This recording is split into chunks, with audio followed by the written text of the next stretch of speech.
নবীজিকে আল্লাহ তাআলা এমন একটা নিয়ামত দিবেন আখেরাতে, সেই নিয়ামতটা হচ্ছে হাউজে কাউসার। আমরা হাউজে কাউসারের নাম শুনছি ভাইজান, শুনছেন আপনারা? কথা বলুন, আপনারা কি আছেন না চলে গেছেন? হাউজে কাউসারের নাম শুনছেন? হাউজে কাউসার এমন একটা দামি নিয়ামত আল্লাহ তাআলা আপনার আমার হাবিবকে দিবেন, যেই হাউজে কাউসারের পাশে কোটি কোটি গ্লাস থাকবে। নবীজি তার উম্মতকে, আপনাকে আমাকে হাসরের ময়দানে পানি পান করাইবেন। সকলেই বলি সুবহানাল্লাহ। আল্লাহর পয়গম্বর হাসরের ময়দানে নিজ হাত দ্বারা উম্মতদেরকে পানি পান করাইবেন। এমন সময় ফেরেশতারা কিছু কিছু লোকদেরকে ওখান থেকে তাড়িয়ে দিবেন।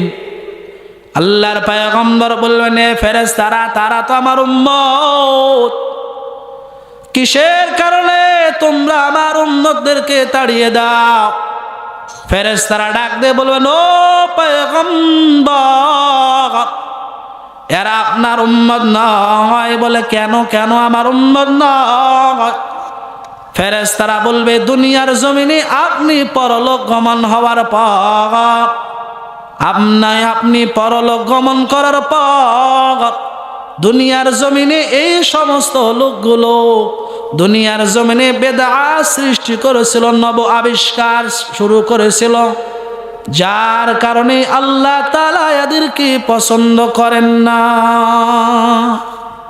যারা দুনিয়াতে বেদাত সৃষ্টি করবে, যেগুলো নবীজি করেন নাই, সাহাবা একরাম করে নাই, এই কাজগুলো যারা শুরু করবে, হাসরের ময়দানে ওই হাউজে কাউসারের পানি পান করতে পারবে না।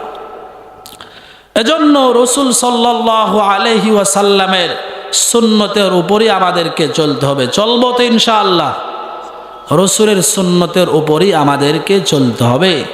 রাসূলের যত সুন্নত আছে সব সুন্নতের অনুসরণ অনুকরণ করতে হবে।